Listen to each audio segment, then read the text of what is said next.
All right, shall we all stand, please, and let us turn our Bibles in the book of 2 Corinthians.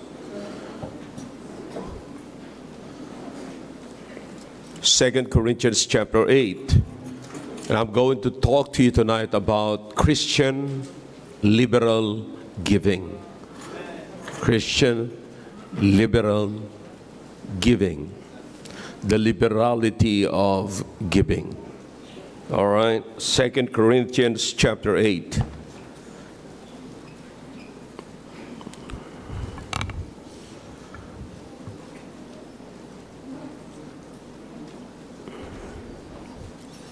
All right.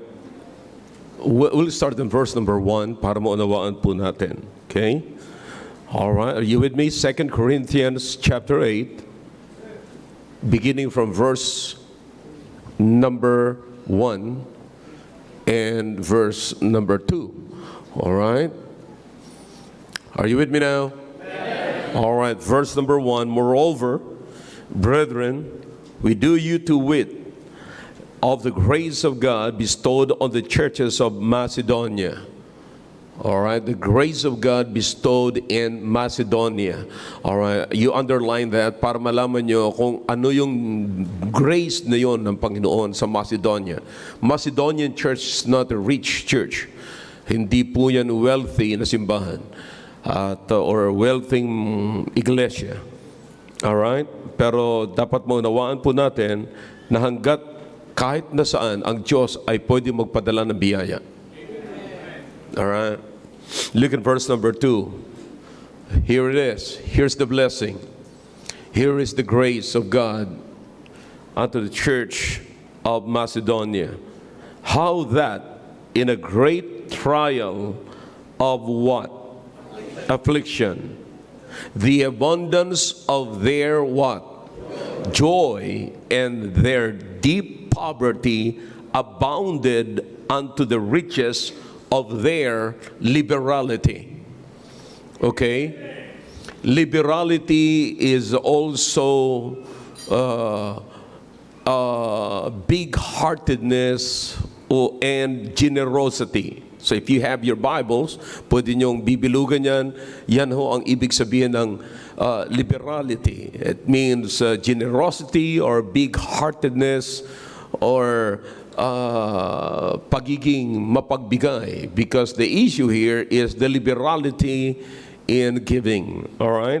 So their deep poverty abounded unto the riches of their liberality.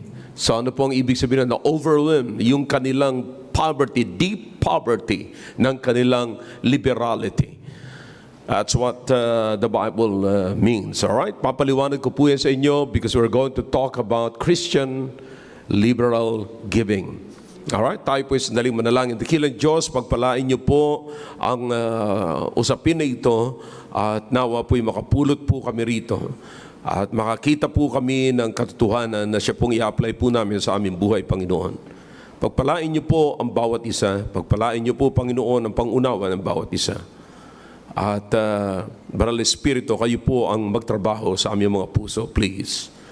And forgive us if there's anything in our hearts, oh God, na pwede pong makahinder ng aming pong pangunawa. Please, take it away and cleanse us from all unrighteousness. Bless this message, oh God, in Jesus' name. Amen. All right, thank you. You may be seated in the presence of our God. All right. Now, listen. Alam niyo mga kapatid, alam po natin, gusto ko lamang maunawaan ninyo ang background ng Church at Corinth. Church at Corinth is we can consider the Church at Corinth as a wealthy church. Is everybody tuning in now? Everybody pay attention here. Everybody heads up. Everybody look at this way. All right. Ito po ay merong kakayanan at may kaya, may yaman sapagkat nandun po sila. Back in those days, kapatid, ay sila po ay sentro din ng trading. At yung mga pagbilihan, yung palitan, nagbebenta sila, tumatanggap sila, at yung location nila ay napakalapit sa port, yan po ay isa. Back in those days, kapatid, na ang travel, most of the travel is by the sea and not by land, kasi napakalayo yung land. But of course, hindi man po natin nawawala yan, meron talagang by land. But sa case po na ito, mga kapatid, makikita po natin dito na ang Corinth ay sentro ng trading. In other words, sila po ay may kaya, sila po ay mayaman, sila po ay may pera, sila po ay talaga may malaking pinagkakakitaan.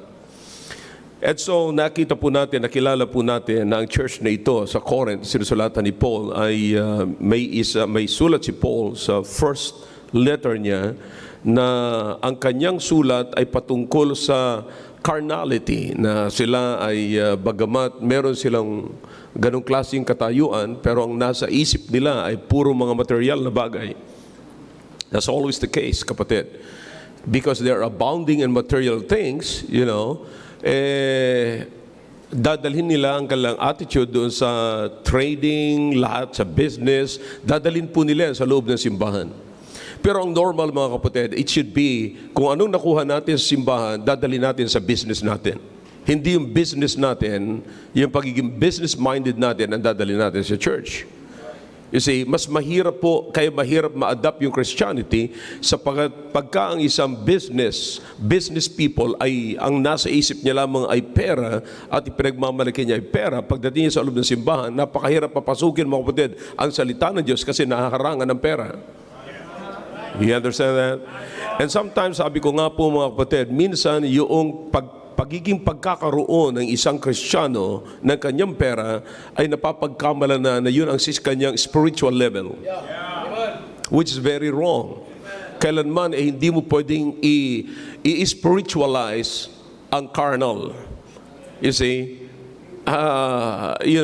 Kaya mahirap kaya maging sa panahon ng Panginoong Jesucristo, binanggit yan, if you can remember, mga kapatid, binanggit yan ng Panginoong Jesucristo na mas na mahirap sa isang mayaman na makapasok sa kingdom ng Panginoon.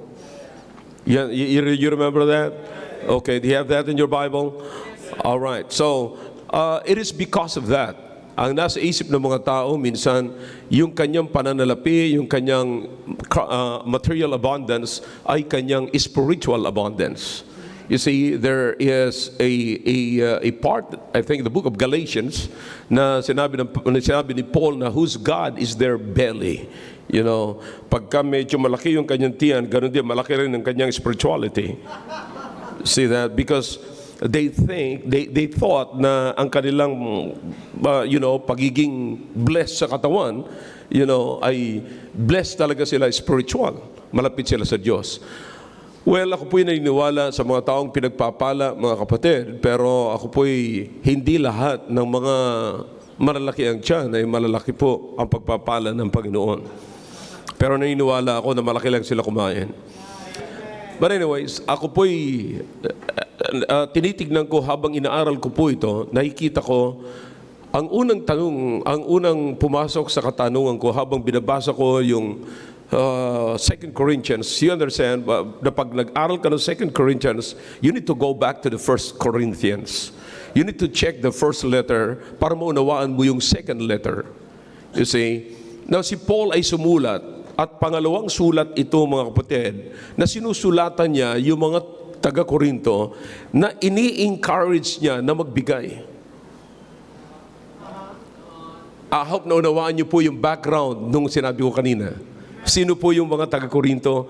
Mga well-to-do. Di ba? Mga may kaya. Mga marami silang pera because may business sila, nandun yung trading, hindi nila problema yung pananalapi. Pero sila'y ini-encourage ni Paul na magbigay. Now, if you will go back to chapter 16 of the book of 1 Corinthians, mapapansin niyo, mga kapatid, na sa unang letter ni Paul ay in-encourage ni Paul ang mga taga-Korinto na magbigay. At na-encourage naman ni Paul, kaya lang bandang dulo, tumigil na sila. tumigil na po sila, hindi po sila nagtagal sa pagbibigay sapagkat naging concern sila naman uli sa kanilang pangangailangan. And so, para bang imagine that na ito yung lugar, ito yung mga kapatiran na napakarami po nilang pananalapi, sagana sila sa pananalapi, and yet nangangailangan pa rin. Nangangailangan. At sila po yung ini-encourage ni Paul na para bang sila yung walang pera. Para bang sila yung walang maibibigay. Para bang sila pa yung napakaganit magbigay. Napakahirap magbigay sa gawain ng Panginoon. And so ang ginawa ni Paul, mga kapatid, by the way, ang encouragement ni Paul sa pagbibigay ay para doon po sa mga kapatiran sa Jerusalem. Back in those days, kapatid, na ang Jerusalem ay nasa katayuan pa na sila po'y nagre-recover pa lamang. Okay? Nagre-recover. So in other words, may mga kapatiran po sa Jerusalem na talagang naghihirap po sila. Naghihirap. So ang ginagawa ni Paul bilang isang missionary, mga kapatid, pumupunta siya sa mga kapatiran sa iba't ibang lugar. Nakasama na po dyan ang Macedonia. Na kung titignan niyo po ito, mga kapatid, 3 lugar po ito na nabanggit lamang po rito na gusto ko lamang ipakita po sa inyo. We have Jerusalem, which is the subject of giving. Alright? Sila, doon po dadalhin ni Paul ang kanyang collection. Alright? Now, in chapter 16, makikita niyo po, mga kapatid, na si Paul humihingi para doon para sa collection, para sa poor na mga mahihirap na kapatiran doon po sa Jerusalem. So doon dadalhin ni Paul yung collection. Are you following me? Yes. Alright? Yan ang unang itinuro niya. And then nawala po sila. Nawala po sila. Nawala po yung mga kapatiran. Hindi na po they stopped giving, mga kapatid. Alright? Sabi ko nga sa inyo, na parang tinitignan po nila na parang hindi na sila makakapagbigay. Parang naghihirap na sila. Parang grabe na yung hinihingi ni Paul sa kanila. And so ang ginawa ni Paul ngayon, gumamit siya para makita ninyo kung sino at ano ang kalagayan ninyo. Gumamit po siya ng grupo ng kapatiran, mga kapatid. And that is the churches of Macedonia. You see that?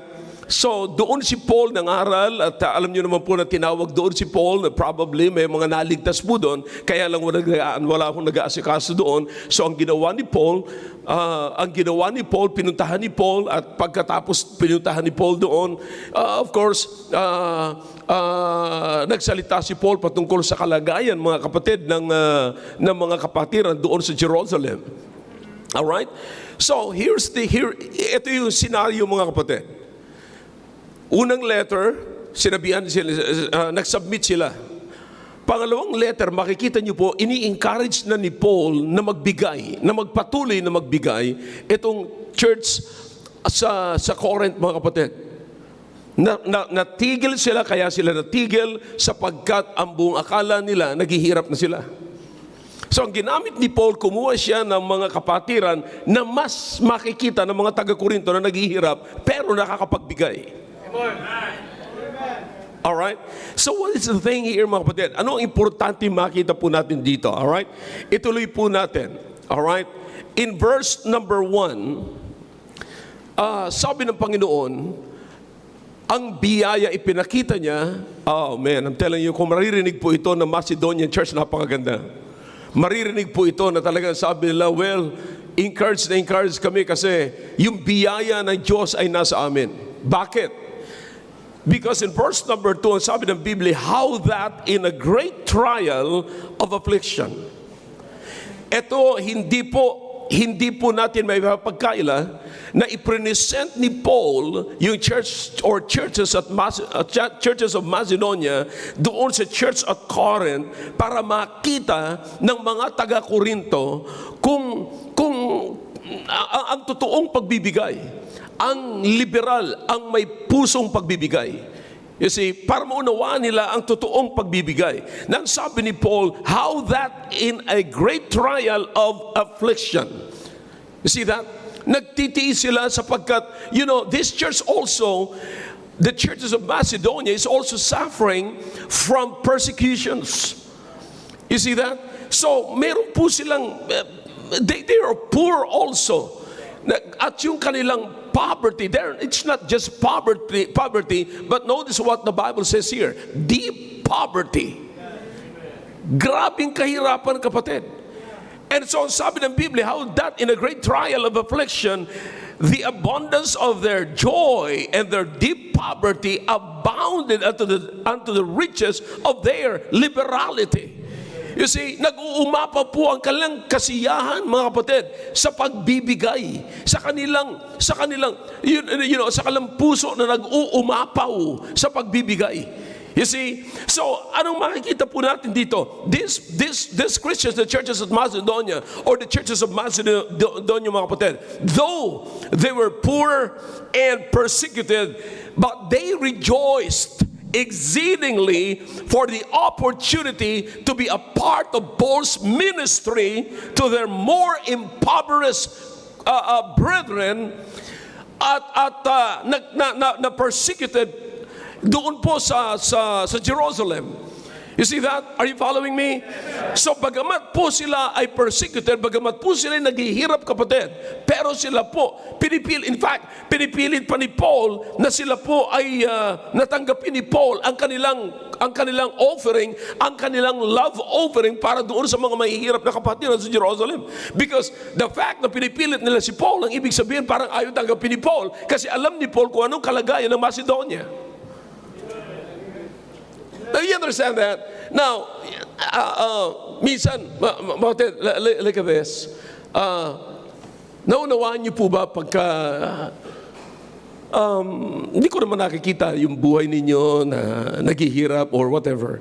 But, alam niyo ba minsan, nararamdaman ko na pagka nagre-regalo kayo sa akin on my birthday, Father's Day, anumang occasion. Minsan, alam ni Brother Roy yan eh. Habang nakaupo kami, sabi niya, boy, parang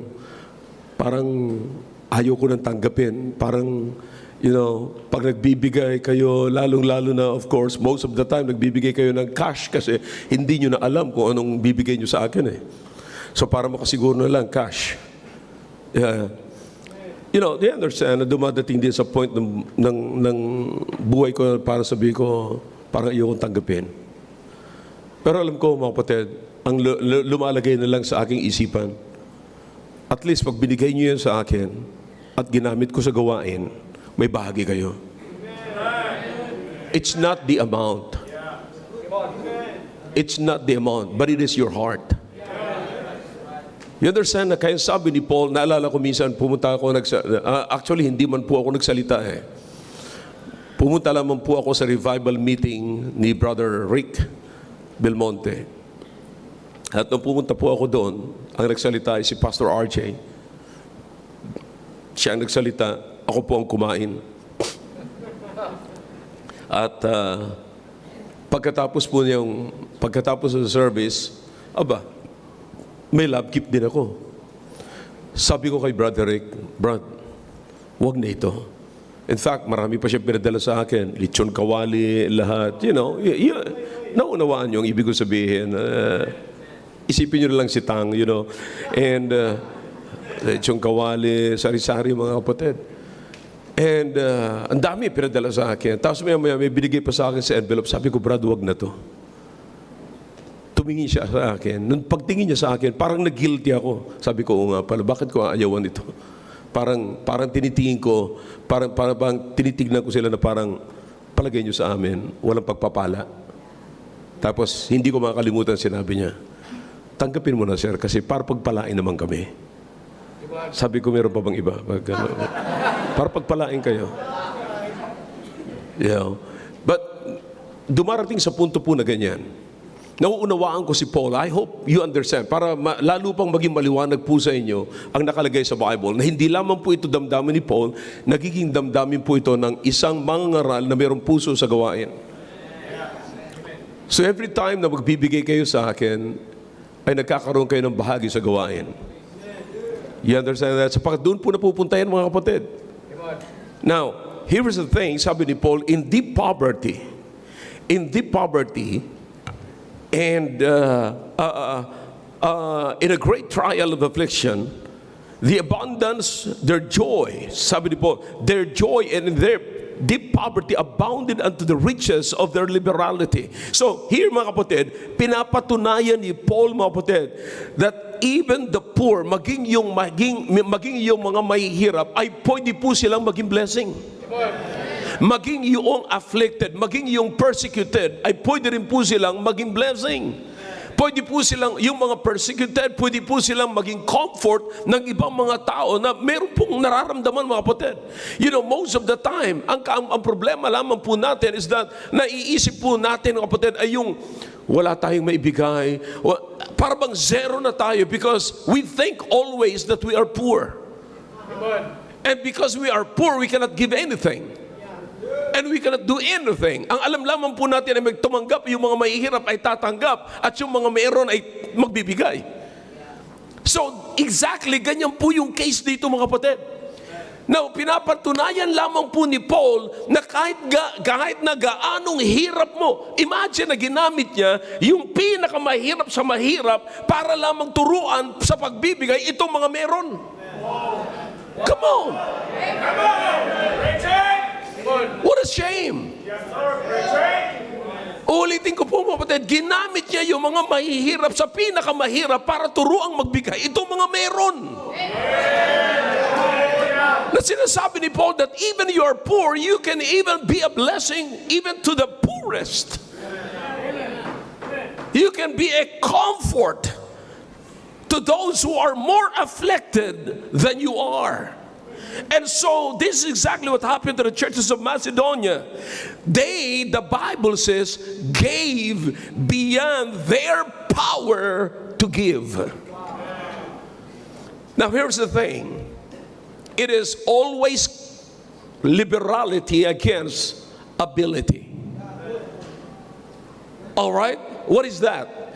Ability is that you have the power to give. You are able. You can. You have an extra. A lot of extra. Kaya nakakapagbigay tayo sapat may sobra. Sapat nakakapagbigay tayo kasi sobra sa pangailangan. Na pagka nagbigay ka parang hindi mo mararamdaman na parang wala kang naibigay. Na parang may ibinigay ka, ibig ko sabihin. Alright? Bakit? Kasi hindi mo mararamdaman. Yung wala mga kapatid, pagka nagbigay parang, oops, kinakailangan magbawas tayo rito sa bigas. Ops, kinakailangan magtipid tayo sa kuryente. Ops, kinakailangan magtipid tayo sa tubig. Bakit? Nagbibigay tayo ng ganito. Yung iba, hindi nyo na kinakailangan gawin yan. You see, bakit? Maraming sobra eh. You understand what I'm saying? So that's the thing, kapatid. You see, so you have the ability to give. Others have no ability. But they, the Bible says, this church of Macedonia, or the churches of Macedonia, they gave beyond their ability to give. Wala na silang maibibigay mga kapatid. Wala silang kakayanang magbigay. Pero kapatid, it's not about doon sa kanilang kakayanan. Hindi na usapin dito kung magkano, kung gaano amount, gaano kalaking amount meron sila. Ang usapin na po dito is gaano kalaki ang puso mo sa pagbibigay.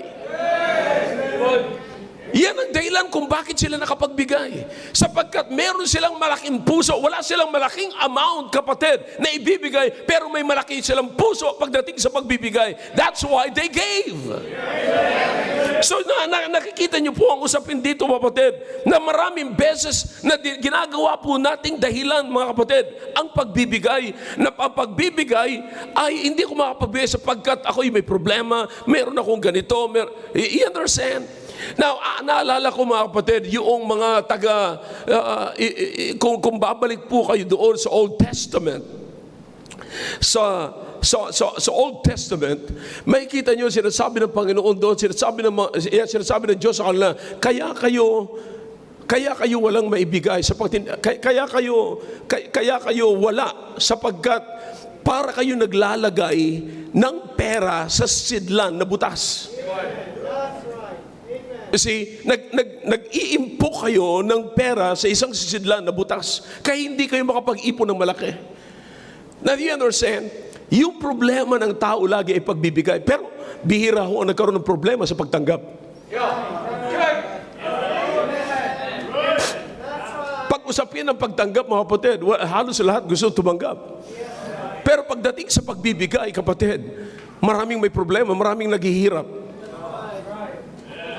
You see, naunawaan po ba natin, ang programa ng Diyos, kapatid, ay hindi lamang pagtanggap. Ang programa ng Diyos ay, alam natin na tayo susuplayan ng Panginoon, alam natin na tayo ipoprovide ng Panginoon ating pangangailangan, pero hindi programa ng Diyos sa buhay po natin na tumanggap lamang tayo ng tumanggap at hindi po tayo magbibigay. Kaya pinatunayan ngayon ni Paul, kapatid, pinatunayan ni Paul dito sa mga taga-Korinto, kung itong mga taong ito na napakahirap sa mga may hirap ay nakakapagbigay, bakit anong dahilan nyo para tumigil kayo sa pagbibigay? You see, now, ang joy na nararamdaman nitong mga nagbibigay na ito, mga kapatid, is yung joy nila sa kanilang big-heartedness. Yung kalakihan, kasaganaan ng kanilang puso sa pagbibigay. Kaya nga po, mga kapatid, ang ating pagbibigay ay hindi po dapat out of ability, but out of liberality. You see, let our liberality in giving abound when our ability to give do not abound. Pagka wala na, I mean, you understand, you cannot excuse yourself as long as you're living, as long as you are in the presence of God. Kapatid, ako po'y naniniwala na habang nasa harapan tayo ng Diyos, hindi pwedeng pabayaan po tayo ng Diyos. Hindi po pwedeng tingnan ng Diyos ang kanyang anak naghihirap. Tuturuan po tayo ng prinsipyo kung paano po tayo magkakaroon. It might be, hindi ihuhulog ng Panginoon. Huwag mong i-expect na ihuhulog sa iyo ng Panginoon ang pera, ihuhulog sa iyo ng Panginoon ang pagkain, katulad sa disyerto. No, wala ka na sa wilderness. Inilagay ka na ng Panginoon sa tamang lalagyan, binigyan ka ng Panginoon ng simbahan, binigyan ka ng Panginoon ng salita ng Diyos, binigyan ka ng Panginoon ng preacher, kung paano kayo organize, kung paano kayo encourage na magtrabaho, paano magtatrabaho. You see, so because God wants to bless you. Katulad sinabi ko po sa inyo kaninang umaga, nais ng Diyos na ikaw ay mag-prosper, nais ng Diyos na ikaw ay i-bless, nais ng Diyos na ikaw ay mag-multiply. But listen, you have to follow, you have to keep His commandments, you have to keep His word, you have to be committed with His word. Na ang ibig sabihin, gagawin ko ito. Ngayon, pagka hindi na po natin ginawa yun, yun ang panahon na tayo ho ay nagda-down. Yun ang panahon na tayo po'y nagkukulang. Ilan ang takot na takot sa tithings? Pero hindi po natin alam na yung tithings ay susi yun ng pagpapala ng Panginoon. Prove me now herewith, if I will not open the windows of heaven and pour you out a blessing na walang sapat na kalalagyan. Do you believe that? Na pagka nagkukulang pa po ba tayo? Pag nagkukulang tayo, pag alam mo parang, kukulang, ito pagbili, ito nakabudget nito, ganyan. Alright. Ang ibig sabihin ba naman talaga ay wala na tayong maibigay sa Panginoon? Kapatid, dinadala ko po sa inyo ang mensaheng ito sapagkat sayang na meron palang paraan na kahit gaano man ang kalagayan natin, gaano man kaliit ang pera natin, pwede tayo makapagbigay sa Panginoon. It's not about your ability. When we talk, when the Bible says about the ability, kapatid, kapag sinabi ko po sa inyong ability, your power to give, yung kakayanan mo magbigay. You see, maaaring wala ng kakayanang magbigay, kapatid, when talking about the amount, pero how about your heart? Listen, ang isang taong may malaking puso pagdating sa gawain ng Panginoon, maghahanap lagi ng paraan kung paano siya makakapagbigay. Oh yeah. Oh yeah.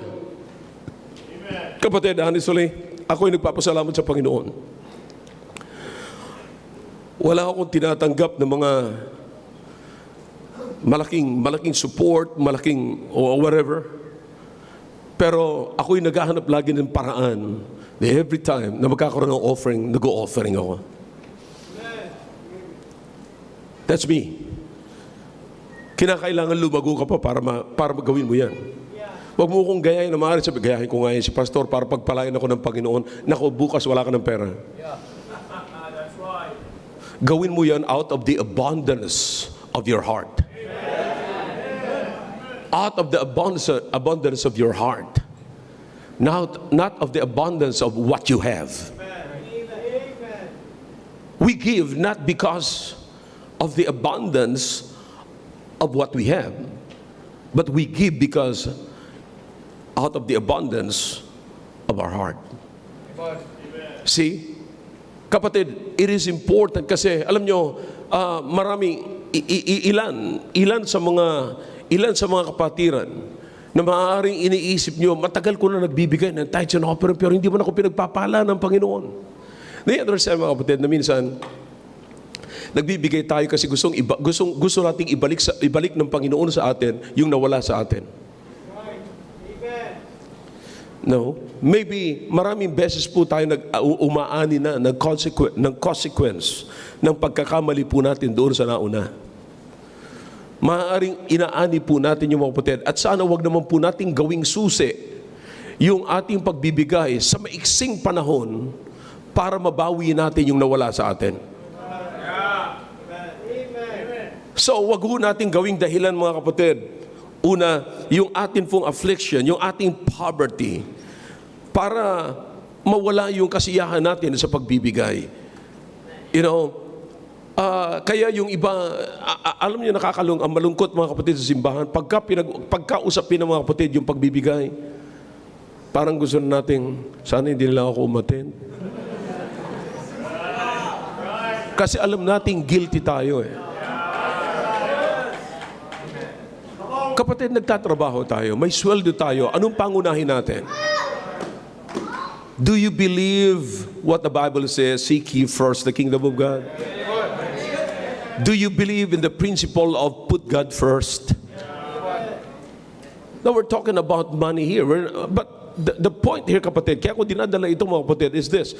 Merong mga kapatiran, noong pa man, may record po sila na sila'y nakatulong, bagamat sila'y mahirap, pero nakatulong pa sila sa mga mahihirap. Nakapagbigay sila ng comfort doon din sa mga afflicted, pero sila po'y persecuted din. It can happen. It can happen, kapatid. Pwede kong mangyari sa bawat isa sa atin. We can be a blessing. Because the joy of giving lies in the riches of liberality to give and not in the ability to give. Nandun po yung kasiyahan natin, mga kapatid. Tandaan po natin, ang bawat puso natin ay dapat mas malaki kaysa amount na ibinibigay natin sa gawain ng Panginoon. Kung meron tayong malaking puso sa gawain ng Panginoon, no amount yung halaga na ibinibigay po natin. Ang bawat pananalapi, ang bawat offering na nilalagay natin sa offering envelope, maliit lamang po yan, kapatid, kumpara sa pusong malaki na nagiging dahilan ng pagbibigay. Kung ang puso natin ay malaki, I'm telling you, gaano man kalaki ang amount na binibigay mo na yung, kapatid, that's nothing. Bakit? Malaki ang puso mo sa gawain ng Panginoon. So, where's the problem? Many Christians ay meron po tayong heart problem, mga kapatid. Ang problema natin ay nasa puso. Nasa puso po ang problema natin. Imagine, tingnan po itong Corinthians na ito. Kapag dinagdagan mo pa, pag pinalalim mo pa ang pag-aaral, ang grabing nakapagbigay sa kanila ng hadlang at nakapagpatigil sa kanila sa pagpapatuloy nilang pagbibigay sa gawain ng Panginoon doon sa Jerusalem at sa pag-aalalay nila sa ministry ni Apostol Pablo ay yung kanilang dating kayamanan, dating pananalapi. Nasanay sila na ganito ang kanilang pananalapi. Nasanay sila na meron sila nakikita laging malaki. Nasanay sila na ganito lagi ang pamumuhay nila. Yung standard of living nila, mga kapatid, ay hindi nila pwede ibaba. See that? Kaya ang ginawa ni Paul, gumamit siya na mas mababa. Pero meron silang kasiyahan. Etong mga may kakayanan, wala nang kasiyahan. Bakit? Ang kasiyahan nila ay ma-maintain yung kanilang standard of living. Pero sino po ang nagmi-maintain ng standard natin ng ating Christianity, ng ating spiritual condition, ng ating relasyon sa Panginoon? Marami nagmi-maintain ng standard of living, pero walang nagmi-maintain ng Christian living. Standard ng Christian living. See, So that's the problem, kapatid. Usapin po ito ng buhay Kristiyano. So here's the thing. Kaya pag nakita niyo po mga kapatid, you go back to the book of 1 Corinthians chapter 16, makikita niyo, let's go to it mga kapatid, para maunawaan niyo na mabuti. Alright, 1 Corinthians chapter 16, beginning from verse number 1, down to verse number 5. Now concerning the collection for the saints, as I have given order to the churches of Galatia, even so do ye. Upon the first day of the week, let every one of you lay by him in a store, as God hath prospered him. Okay? Notice that.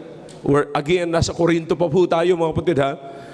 That there be no gatherings when I come. And when I come, whomsoever ye shall approve by your letters, them will I send to bring your liberality unto Jerusalem. And if it be meet that I go also, they shall go with me. Now I will come unto you when I shall pass through Macedonia, for I do pass through Macedonia. Now, you understand na in this case, kapatid, nakinig sila, sumunod sila, nag-contribute sila, naging bahagi sila, pero in the second letter of the Apostle Paul to the Corinthians, nag-stop na sila, and now here's the Apostle Paul, ini-encourage na sila. Alam niyo kung bakit?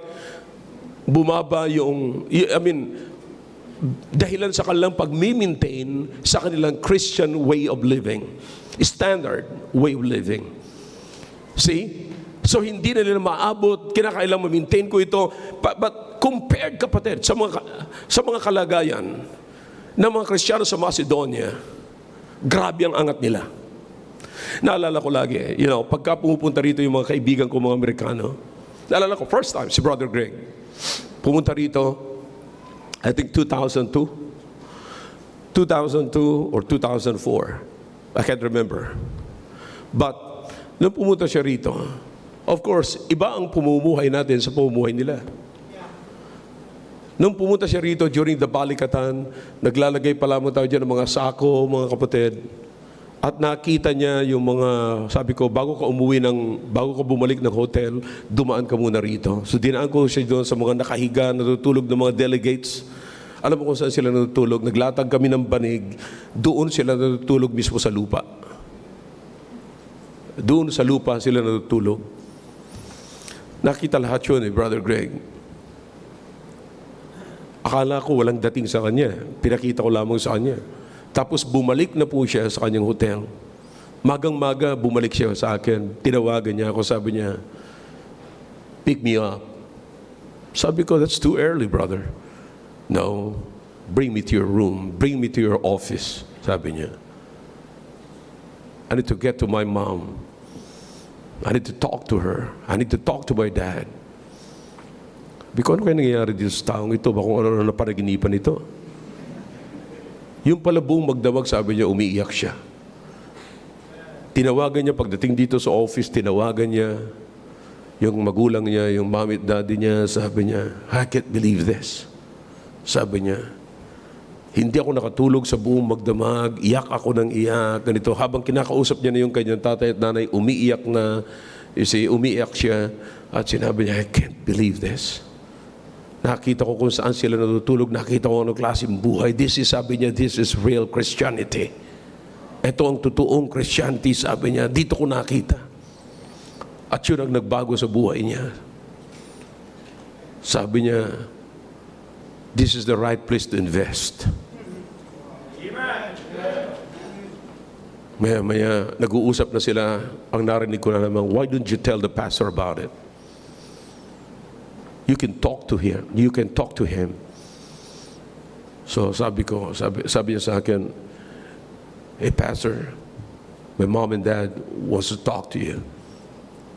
Sabi ko, sige, usap kami. Sabi nung daddy niya, hey Pastor Gil, sabi niya, Greg told me about your ministry. And I have me and my wife, Dorothy, we have $50,000 that we're about to buy a Lincoln car. But we will not buy car anymore. We will send you $50,000. Sabi ko, hindi ako nakapagsalita mga kapatid kasi parang hindi ko na mabilang. Tinatansya ko times 50, times 50. Magkano lahat yun, you know? Kaya nakabili po tayo ng panibagong lote po doon. You know? Now, do you understand what I'm saying? Now, my point dito mga kapatid is this. May mga kapatiran, nakakala sa palagay mo, naghihirap na siya. Pero pag nakita mo ang kalagayan ng ibang mga tao, napakaangat mo sa buhay, napakalaki, makikita mo, wala pa pala akong binibigay. Sometimes, proud tayo na nakapagbigay tayo ng ganito. Malaki yung naibigay natin.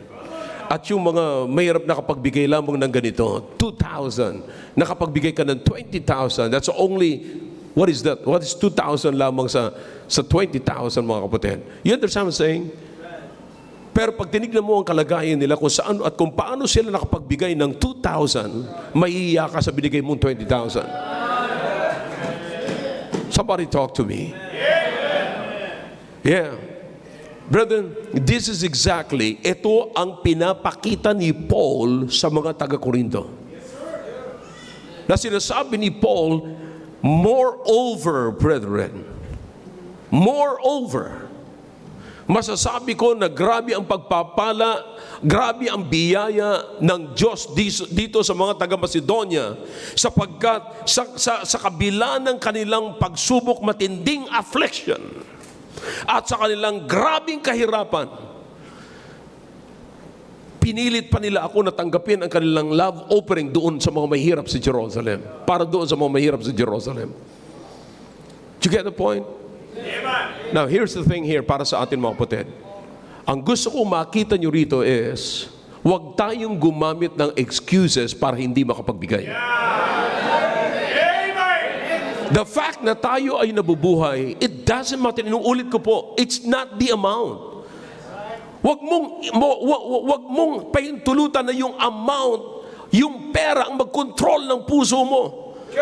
You see, na yung puso mo dapat malaki, mas malaki kaysa pera, pero ang ginagawa mo, hindi man kalakihan ang pera mo, pero nakukontrol na yung puso mo. Listen, ako'y nagpapasalamat sa Panginoon na may mga kapatiran tayo na talagang hindi, bagamat may kakayanan silang magbigay, pero hindi pa rin nila pinapahintulutan na yung pera nila, yung kakayanan nila pagbigay, ang kontrolin ng kanilang puso at pinapahintulutan pa rin nila yung puso nila na mag-control sa kanilang pagbibigay. You see, you understand that? Pero ang mahirap nito, mahirap na nga tayo, pinapahirapan pa natin yung puso natin pagdating sa pagbibigay. Na sana po kahit mahirap tayo, pero meron tayong malaking puso pagdating sa pagbibigay. And every time na iniisip natin na malaki ang ating puso sa pagbibigay, walang panahon, oras ng pagbibigay na hindi tayo makapagbigay. Ayaw natin palampasin ang pagkakataon na makapagbigay tayo sa tuwing magbibigay. Bakit? Mas malaki ang ating puso at ang iniisip natin ay hindi halaga, kundi yung ating puso na nag-uumapaw ang kagalakan sa pagbibigay. Oh man, hindi ko papalampasin ang offering na ito. Oh yeah, hindi ako maghahanap ng dahilan na baka wala na akong pera. Ano ngayon? Mas maganda mawalan ka ng pera kaysa mawalan ka ng baga. Come on. Mas mahirap. Mas maganda mawalan ka lang ng pera, huwag ka lang mawalan ng paningin. Yeah? Mas maganda mawalan ka lang ng pera kaysa mawalan ka ng pagdinig. Mas magandang mawalan ka lang ng pera kaysa mawalan ka ng lakas sa paglalakad. Kung pagtayo pa lamang ay mahirap, ay lalo na yung paglakad. Nakakita na ng tao, tatayo pa lamang ay talagang kinakalang humawak na kung saan-saan. Mahirap po yun. Mas maganda lang mawala ng pera, basta at least okay pa yung paglalakad mo, magagalaw mo pa yung kamay mo. Makakapag-close open ka pa, mga kapatid. Ay, yung iba, pag nag-close open, may matitira na. Open, close. Close saan sinabi ng close eh. I-close mo yan. Hindi na nga ho sumasama eh. Tulog ka na. Natulog lang yung isang mata. Hindi na sumama yung isa. Oh. You understand that? Mahirap po yun mga kapatid. Minsan hindi po natin naiisip yan. Pero ang matabang puso, ang isang puso na sagana kapatid, hindi niya palalampasin. Maghahanap talaga ng paraan kung paano siya makapagbigay. Sapagkat sa usaping ito mga kapatid, sabi ni Paul, hanggat merong willing heart, it is already acceptable unto God. If you have an open heart for the ministry, makakapagbigay ka sa Panginoon. At hindi ho problema ang pagbibigay. Kaya ho nagiging problema ang pagbibigay. Marami man ho tayong pera, pero problema pa rin ang pagbibigay. Alam niyo kung bakit? Ang puso ang problema. It's not the amount. Naalala ko, sabi sa akin nung nanay ni Greg, sabi niya, Brother Gil, we're not rich. Pero pag tinignan mo yung bahay, 4 ang kwarto sa taas, 4 ang kwarto sa baba, 3 floors, 4 floors may elevator. Hindi raw sila mayaman. Nakatira sila sa lake, parang lake shore, mga ganon, overlooking yung lake. May 3 yate sila, may boat sila, hindi raw sila mayaman. Pero sabi niya, hindi man kami mayaman, pero nagbibigay kami. Kaya kami napapagkamalang mayaman kasi kami nagbibigay. You understand that? Merong isa doon, ka-member niya sa church. Sabi niya, tingnan mo yan. May-ari yan ng Walmart, pero ang nilalapag na cheque sa offering plate, $5. Check. May-ari ng Walmart. So it's not what you have, but it's about your heart. So what is now a liberal giving, kapatid? It is a heart, big-heartedness. Big-heartedness. It's a heart issue. It's not money issue. Kapatid, ilang beses tayo nagbibilang pero ng ating pananalapi pero hindi natin tinitignan. Minsan nakikita natin yung condition, financial condition natin, pero hindi na natin chine-check yung heart condition natin. Ang dapat nating unang-unang ma-check yung ating heart beat at hindi po yung beat sa pera. Dapat matignan natin, ang i-check natin ng mabuti ay yung heart condition natin at hindi yung financial condition natin. We're missing the main thing. Kaya marami tayong dahilan na wala tayong kakayanan. Nakakalungkot. Sana sa panahon ng pagbibigay, opportunity mo yun. Pagkakataon na to. Kaysa magsalita ka pa, si ano nga, hindi nagbigay yan. Si ano nga, ito, palagi na lang ako nagbibigay. Well, salamat sa Panginoon, ako'y lagi may pagkakataon na makapagbigay. You see, salamat sa Panginoon na sa pagbibigay na katulad dito, nakikita ko pa ang heart condition ko na wala akong problema pagdating dito. You see, kaysa naman sa pagkadumaan every time na dadaan yung ushers, pagdating sa collection, bigla tayo magkakaroon ng heart attack. Sakit ang puso ko. Pero ang pinakamaganda mo, pag dumaan yung offering plate, pag dumaan yung offering bag, meron tayong envelopes na merong laman, sapagkat merong laman ang puso natin. At pagka dumaan, it's offering time, nag-uumapaw na naman ang puso natin. Bakit? May pagkakataon na naman, makakapagbigay tayo. Hindi sa panahon na dadaan, dadaan yung offering time, gaano man kaganda ang music na tinutugtog nito mga musicians natin. Wala maniwala, kas tugtog na yan. Basta tumugtog na yan. Basta alam na natin, giving na naman to. Sa halip na pumalakpak tayo, lungkot tayo. Bakit? Ano man gaano man kasaya, ano man. Anong opiring.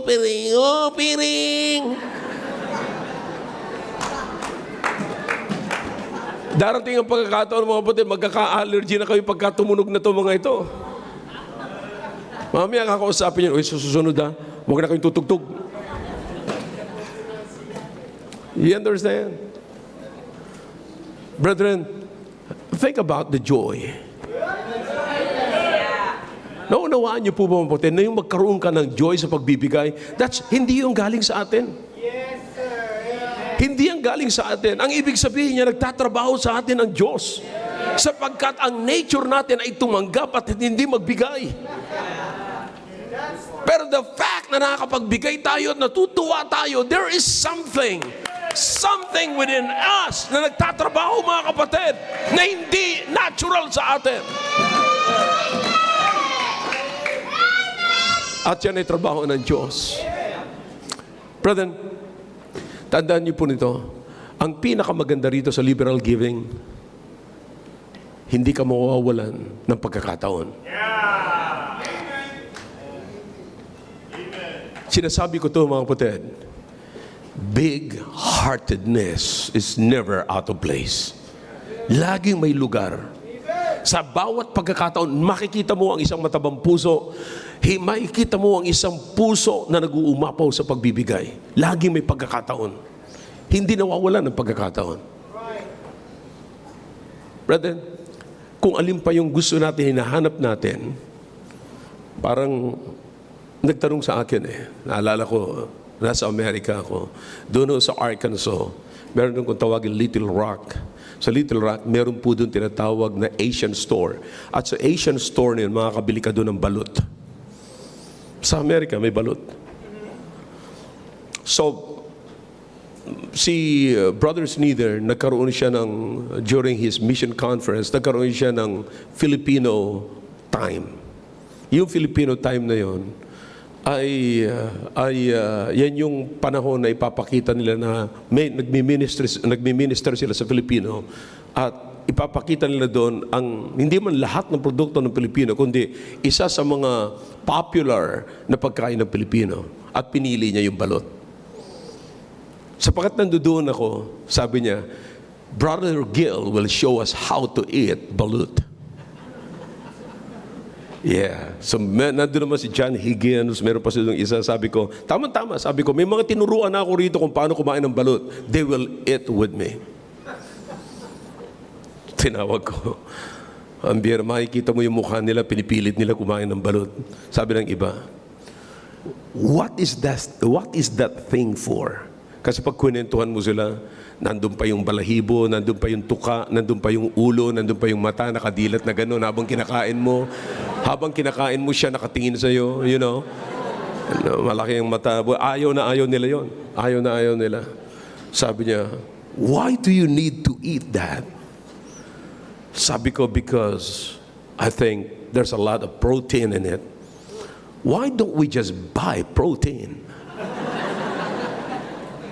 Why do we need to eat this? Marami namang mabibilan dyan ng pagkain na may protein. Bakit pipiliin pa natin ito? Sabi ko, di ba sabi ni Brother Sneeden, Filipino time ito? Ba't ka nakikialam? Let's eat! Sabi niya, okay.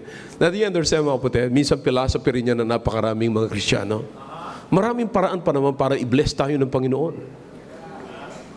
Bakit kinakailangan pa sa pagbibigay?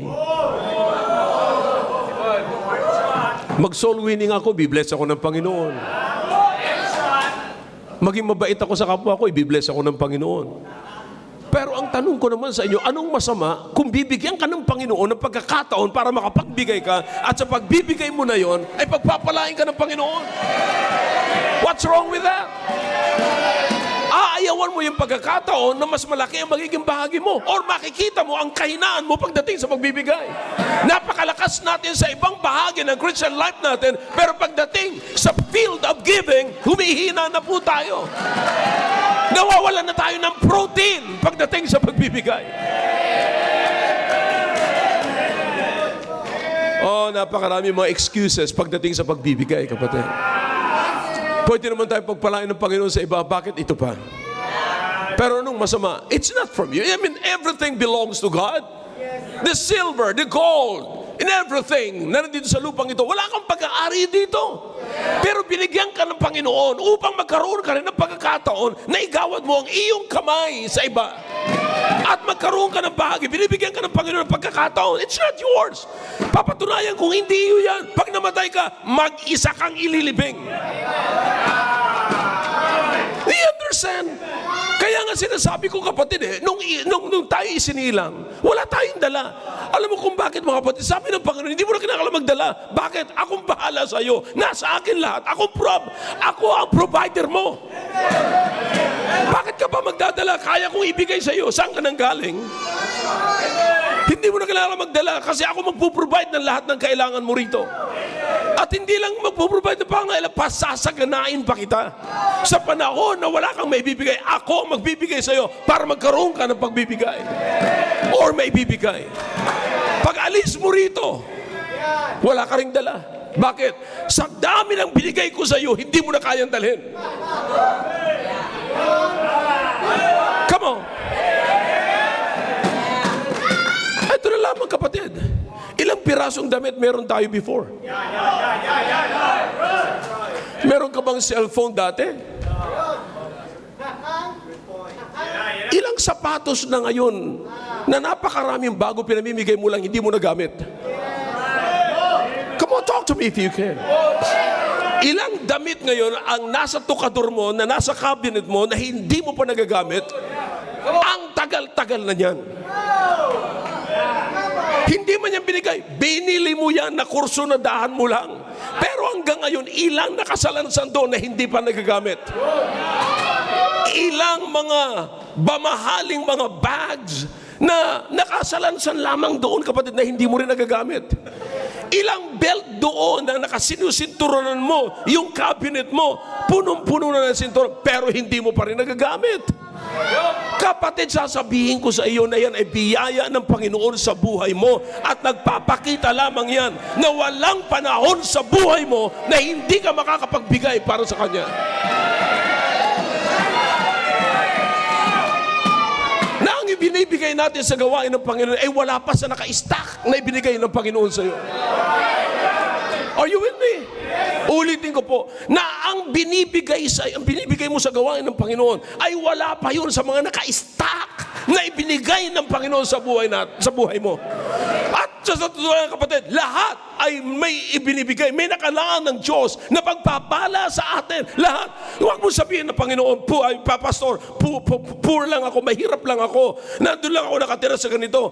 Kaya ka mahirap, hindi mo pa ini-exercise kung paano ibibigay ng Panginoon sa iyo o paano ka mapagkatiwalaan ng Panginoon sa kanyang mga ibinibigay. Tandaan mo, sinabi ng Panginoon, yaong napagkatiwalaan ng maliit na kanyang ginamit ay kanyang pagpapalain.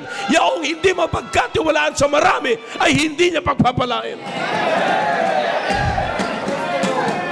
Gaano tayo napagkatiwalaan ng Panginoon? Kaya minsan, kapatid, tingnan mo, kaya nga sinasabi ko po sa inyo, kung kayo nagbibigay, sometimes you ask for record. Wala, hindi po yun sa wala kayo, hindi po yun sa ang ibig sabihin, wala kayong tiwala sa akin. O wala kayong tiwala sa ating secretary. Hindi po. Ini-encourage ko kayong kumuha ng record para matuwa kayo. Ito na pa rin binigay ko sa church. Ito na ibig sabihin, pinagkatiwalaan ako ng Panginoon ng ganito. Sa susunod, dadamihan ko pa para lalo pang dagdagan ng Panginoon. Kasi yaong pinapagkatiwalaan sa malaki ay lalo pang pagkakatiwalaan ng Panginoon. We're missing the blessing because we're not using the blessing.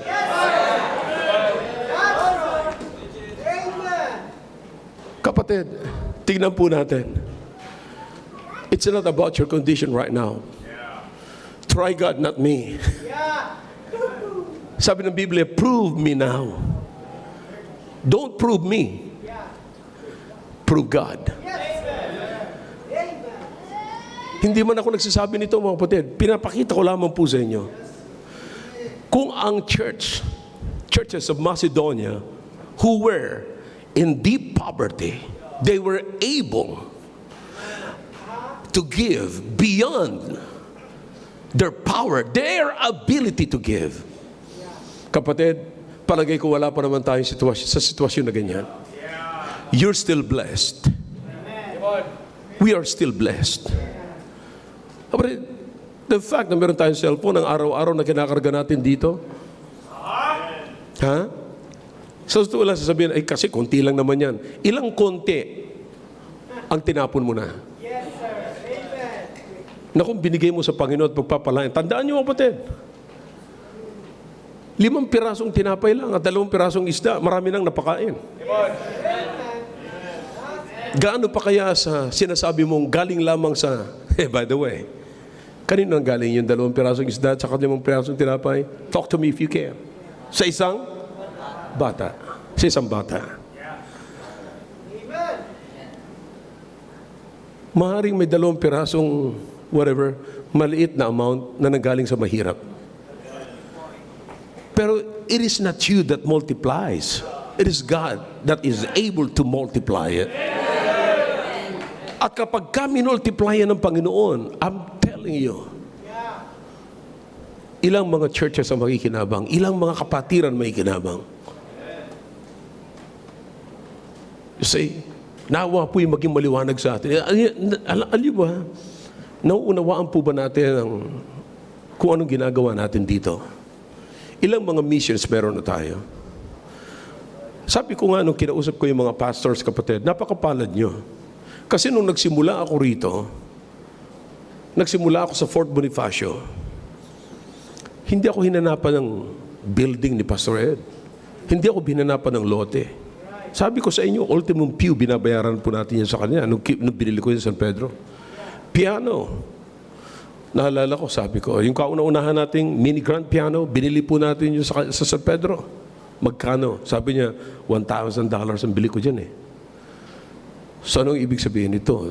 Tinignan ko yung pagpalitan ng dollar, nasa 45. So in other words, that's 45,000 kung $1,000. So binayaran ko siya $45,000 at 45,000 pesos. After a few weeks, napag-isip-isipan ko, teka muna, ilang taon na to sa kanyang piano na ito?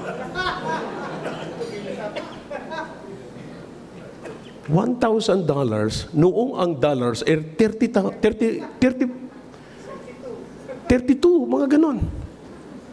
Bakit ko nga pala tinulad sa rate ngayon? Sana pala tinanong ko siya, magkano ang rate nung araw nung binili mo yan sa $1,000? Well, alam niyo naman, pag may nakakatanda kang kapatid, he's always right. But, you know, lahat po yan, sinasabi ko sa inyo mga kapatid, sabi ko sa napakapalad ninyo. Ngayon, patunayan niyo naman sa akin na yung pagpapala na yon ay hindi nasasayang. Ito po ang paniwala ko mga kapatid. Kahapon lang may kinausap po ako. Sabi ko sa kanya, kapatid, hindi ako naniniwala na ang gawain ng Panginoon ay mananatiling stagnant. Hindi mag-grow. Naniniwala ako na mag-grow. Pag hindi nag-grow yan, isipin mong mabuti kung nasaan ang problema. Aralin mo ng mabuti.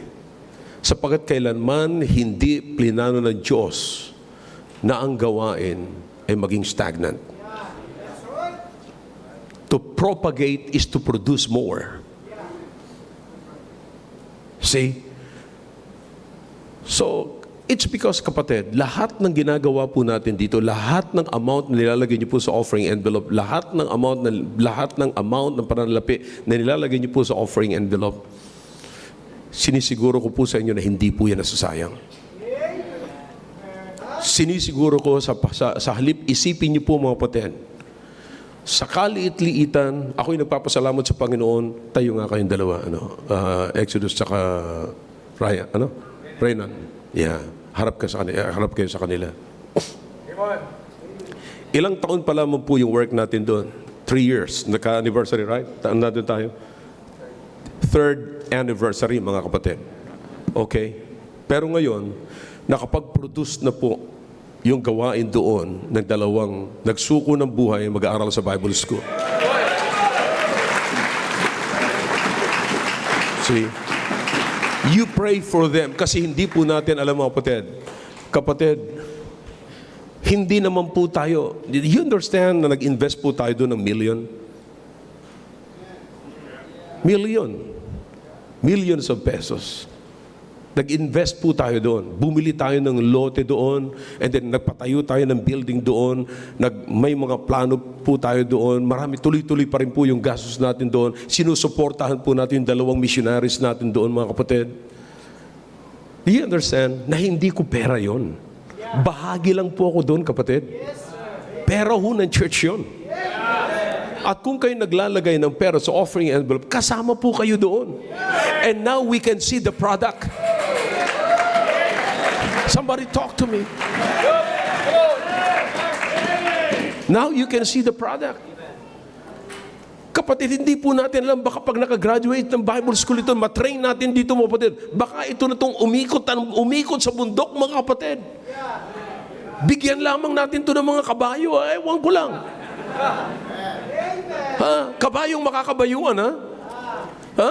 Talagang pagkaya na inangaral, mga kapatid, I'm telling you. Sabi ko, ang usapan namin doon, pag meron tayo, nakakita tayo, pakita natin ang kaseryosohan natin dito sa bundok. At pagka meron na, pag meron tayong missionary rito, na galing mismo rito, makikita nila kung anong produkto meron tayo. Ngayon, saka nasusunod yung iba. You understand what I'm saying? Ngayon, maniniwala na yung ibang mga ITAS doon, sabihin nila, pwede pala tayong magbago. Pwede palang ma-improve ang buhay natin. Akalain mo, balang araw, meron na silang tatawaging missionary exodus at missionary reignan. Yeah. Hindi kayang tuklawin ng ahas. Pag tinuklaw sila ng ahas, yung ahas ang namamatay. Thank you, thank you. Pwede na kayo maupo. Panalangin nyo, mga kapatid. Hindi sila pwedeng kagatin ng ahas, hindi sila makakita ng ahas. Now, you understand what I'm saying? We do not waste your money here. We use your money, we use our money for a purpose. Kaya sabi ko sa mga kapatiran, alam nyo ngayon, mga kapatid, etong sabi ko sa mga missionaries, pag wala akong natatanggap na report sa inyo ng paglago, I will suspend your support. I hope you understand that. Mari sasabihin nyo, grabe naman si pastor. Pinagkakatiwalaan nyo ako ng pera ninyo, tapos hindi ako marunong gumamit ng pera.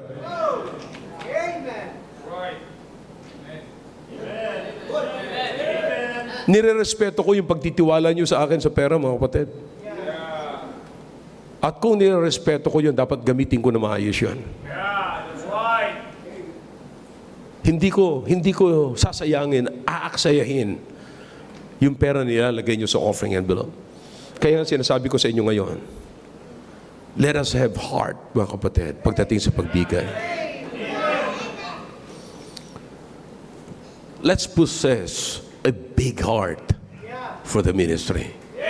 Sapagkat ang isang may matabang puso, kapatid, pagdating sa pagbibigay, lagi hong may kalalagyan. Laging may pupuntahan. Hindi po masasayang. Sabi ko ngayon sa mga missionaries natin, alright, maaaring yung iba, sinasabi ko sa inyo, if you want to be a part of the mission, huwag kayong rumekta sa mission. Because you do not know what's going in the mission, what's going on in the mission field. And you don't even understand mission. Alam niyo, kapatid, ang problema kasi sa mission, mga missionaries, pagka ang mga missionaries ay nakontento na, una, na-secured na nila yung kanilang family. Pag ang missionary, kapatid, ay nakita niya na kaya nang mabuhay ng offering at saka ng support yung aking pamilya, may bahay na kami, may simbahan na, nakatayo na lahat dyan. Kahit hindi na huyan sumunod sa standard. Kahit hindi na ho yan makipag-connect sa akin. Kahit hindi na ho yan lumago. Kasi sustento naman na eh. Ayos na eh. Kaya nang isupply. Kaya na akong buhayin ng simbahang ito eh. Palagay na ho sila. Kaya makita nyo, wala nang nadadagdag. Kaya grabe ang problema niya pag may nabawas. Kasi pag nabawasan isang miyembro, bawas ng offering ho yun. You understand? Pero naunawaan nyo po dito sa simbahan po natin na hindi usapin yan. Pero ang ayaw na ayaw ko, sabi ko sa kanila, ang ayaw na ayaw ko mangyari, ay maging kampante kayo at hindi na kayo mag-isip ng paglago sapagkat ang iniisip nyo, kaya na kayong buhayin ng simbahan ninyo. See that? Kaya sinasabi ko sa inyo mga kapatid, kung ayaw nyo masayang ang pera nyo, idaan nyo sa simbahan kung saan kayo nilagay ng Panginoon. Huwag nyong pairalin ang inyong emotion, pairalin nyo ang inyong intellect. We do not waste your money here. Sinisiguro ko po sa inyo pagka nagbigay kayo, sapagkat ako rin ay nagbibigay. At alam ko, naniniwala ako sa cause ng church na ito. Ano man, at saan man po tayo pumunta, sinisiguro ko sa inyo, napapakinabangan ng mga tao ang lahat ng ating binibigay. Brethren, consider this. Ano ang puso natin pagdating sa pagbibigay? Maybe you have the ability, but you don't have the liberality. Liberality is a lot better than the ability. Because if you are a liberal giver, the liberal soul, the Bible says, Solomon said, shall make you fat. Anong ibig sabihin nun? Shall make you blessed. It shall make you blessed. Listen now, don't miss this, kapatid. Sapagkat I'm here para ipakita sa inyo na bawat isa sa atin, wala tayong dahilan, wala tayong excuse pagdating sa pagbibigay. Lahat po tayo ay pwedeng makapagbigay. Tandaan nyo, sa panahon ng pagbibigay, it's always an opportunity. Privilege and opportunity. While you have the opportunity, take advantage of it. Because opportunity is not forever. Huwag natin isipin na kung kailan tayo may sakit saka tayo nagkakaroon ng desire na magbigay. Pag gumaling lang ako, magbibigay ako talaga. No. Kung hindi ka mapagkatiwalaan sa maliit, hindi ka pagkakatiwalaan sa malaki. Patunayan mo sa Diyos na kaya kang pagkatiwalaan sa maliit para mapagkatiwalaan ka sa malaki. Am I clear to you, brethren? I hope this message is clear. At ako po'y naniniwala mga kapatid, the example of the churches of Macedonia will encourage us to give more. Kapatid, listen, itong mga batang ito, alam ko yung iba sa inyo wala kayong sweldo. Pero ang pinakamaganda, sinasabi ko nga kay Chanel, turuan na yung mga bata na yan, na habang sila'y kahit wala silang sweldo, pero sa tuwing sila'y tatanggap ng pagpapala, ang nasa isip nila, Diyos, Diyos, Diyos, Diyos. Sapagkat hindi kayo magkakaitsura ng ganyan kung walang nagbigay. Yun na lang magkaroon kayo ng sound mind. Kasi yung kasuotan nyo, nagpapatotoo na may matino kayong pag-iisip.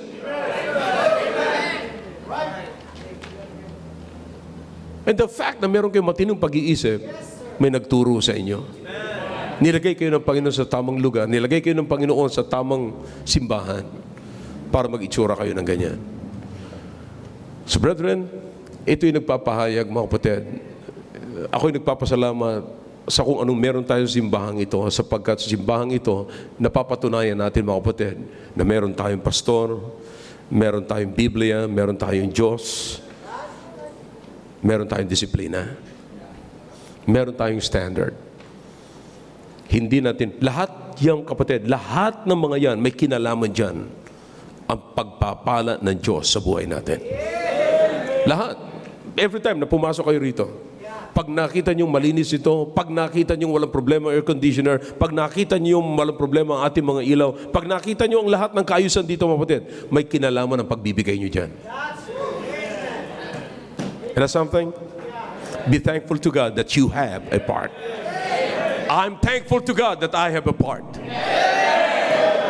Pumunta ako ngayon, alam niyo mga kapatid, pag pumunta ako doon sa Tarlac, pag pumunta ako kay Pastor Lowy, pagpunta ko po doon mga kapatid, may kita ko yung gawain doon, my goodness, ang ganda. Yung dinisign ko simbahan, napakaganda. Yung kalinisan, yung kaayusan. Tapos pagdating ko pa doon, may sarili akong kwarto doon, first class mga kapatid. You understand that? Sabi ko, thank God, I have a part. I have a part. Sa bawat mission, pagpunta ko sa Baguio, nakikita ko yung kagandahan ng simbahan ni Pastor RJ, boy, I'm telling you, sabi ko, thank God, I have a part. I have a part. Kaya saan man kayo pumunta ng mga missions natin, mag-uumapaw ang puso ninyo sapagkat, salamat na lang, nung panahon ng pagbibigay, hindi ako naging kuripot sa pagbibigay. Hindi ako nagreklamo na wala akong maibibigay. Kundi binigyan ako ng Panginoon ng pagkataon makapagbigay. Kaya salamat sa Panginoon. Nabibilang niyo po ba mga kapatid kung ilang missions meron na po tayo? Na bawat mission na yan, meron kang bahagi. Amen? Maaaring sasabihin niyo mga kapatid, ngayon, si Pastor RJ nagda-drive ng car, ng expedition, si Pastor Lowy nagda-drive ng Mitsubishi Montero, si Pastor Bernard nagda-drive ng Montero, mga kapatid, lahat ng mga yan, sila sa Baag, nagda-drive sila ng 2 tricycles po doon, mga kapatid. See that? But listen to me now. Lahat ng yan. Maaaring sasabihin mo ni Pastor Lowy, galing yan sa simbahan ko. Hindi yan galing sa simbahan ng Christian Bible Baptist Church. Pero paano nagsimula ang simbahan mo? That's true. Amen. The foundation is the Christian Bible Baptist Church, Fort Bonifacio. You understand what I'm saying? Anumang meron sila ngayon, mga kapatid, lagi mo sasabi, I have a part. Sa paglago at pagtibay ng bawat preachers na nandun sa mission ngayon, I have a part. You have a part. You understand that? What a great privilege, kapatid. Imagine kung paano na-multiply yung sarili mo. Naunawaan nyo kung gaano kalaki ang puso mo. Ngayon, nagsusuporta po tayo ngayon sa ilang mga pastors doon sa Myanmar. 5 pastors. Sinusuportahan po natin mga kapatid sa Myanmar. You understand that? Now, tell me, gaano kalaki ang puso mo? Yes, sir. Come on, talk to me if you can. Gaano kalaki ang puso mo? Nakarating ng Myanmar. I hope this message is clear. And this message, kapatid, hindi man tayo mayamang simbahan. Kaya nga minsan sabi ko sa inyo, napapagkamalan tayong mayaman kasi mapagbigay tayo. Salamat naman na nang dahil sa ating puso, sa ating kalakihan, matabang puso, kapatid, sa big-heartedness natin, napapagkamalan tayong mayaman na simbahan. Woo, glory. What a great privilege. Brethren, it's not about the ability. It's about liberality. We give out of the abundance of our heart, and not the abundance of what we have. Let's keep going. Magpatuloy po tayo sa ganyang klaseng puso, mga kapatid. I hope you understand a lot of things tonight. Na kung gaano kahalaga at kung gaano kahalagang pagbibigay at kung hanggang saan tayo nakakarating pagdating sa pagbibigay. Gaano kalawak ang ating puso sa pagbibigay. It's time to examine.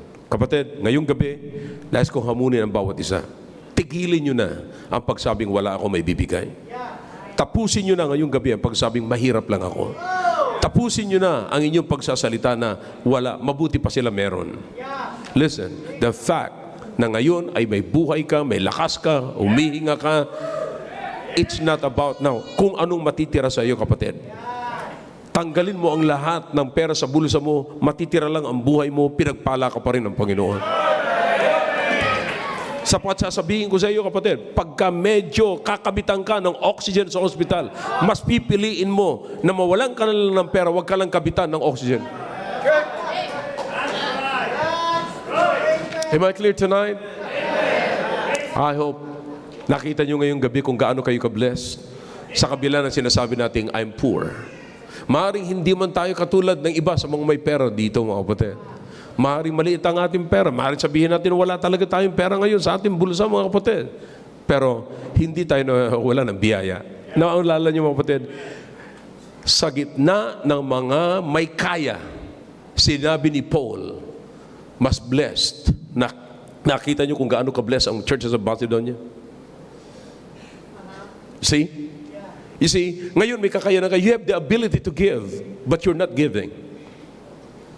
But the churches of Macedonia, in a great trial of affliction, in a great trial of affliction, and in deep poverty, they have the joy to give.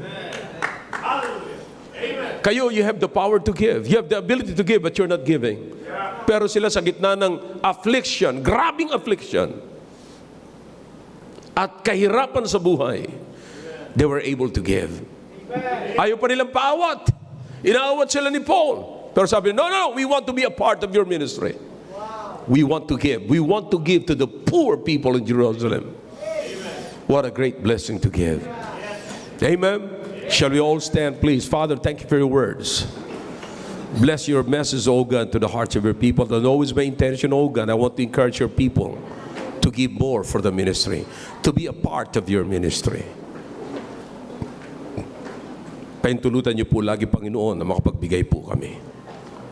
Salamat na meron kayong paraan kung paano maging maliwanag sa amin ang pagbibigay, O Diyos. Salamat po, O Diyos.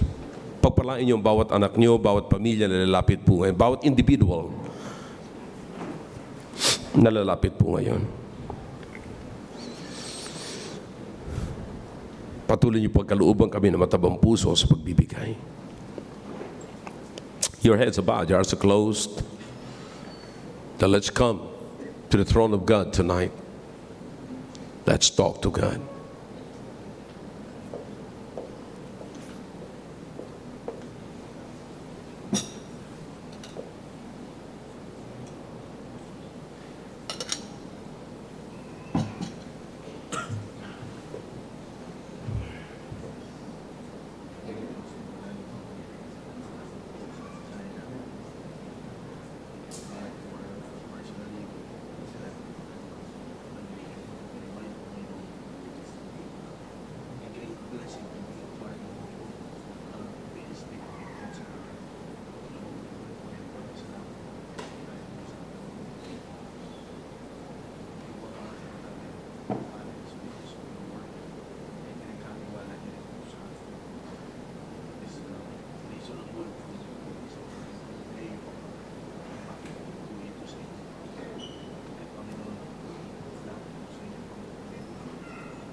Meron kasi sumasalita, narinig. Alam ko po, bubukin mo ninyo sa pusan.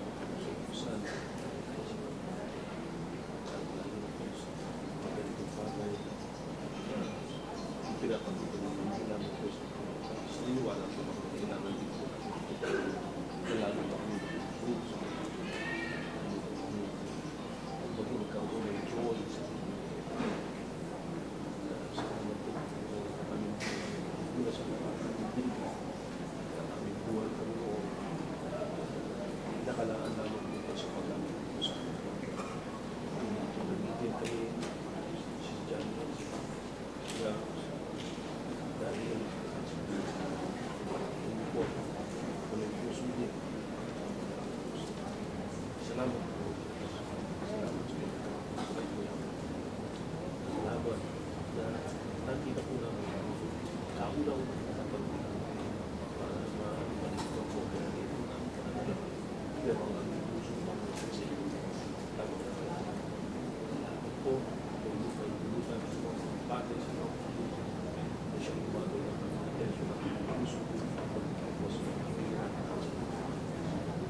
Dakilang Diyos, patuloy po kami lumalapit po sa inyo at nagpapasalamat sa ginawa niyo po sa aming kalagitnaan.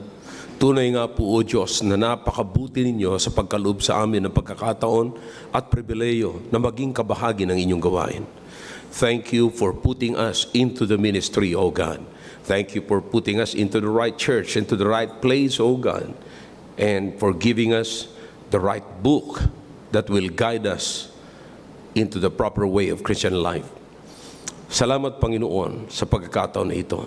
Pangunahan niyo po ang bawat isa na lumuhod, lumapit sa inyo, Panginoon, na lalo pang buksan namin ang aming puso at lalo pang magkaroon kami ng matabang puso sa pagbibigay. At lalo pang samantalahin po namin ang pagkakataon na kami magiging kabahagi ng gawain at hindi po kami gagawa ng excuses, Panginoon, para hindi kami maging kabahagi ng inyong gawain.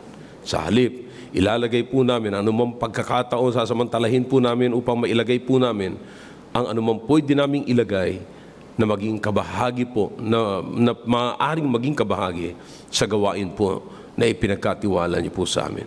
Salamat po, O Diyos, pagpalain niyo po ang bawat isa sa pangalan po ni Jesus. Amen. All right, thank you. Back to your seats, please. Well, did you get something from this message? Amen? Amen, amen.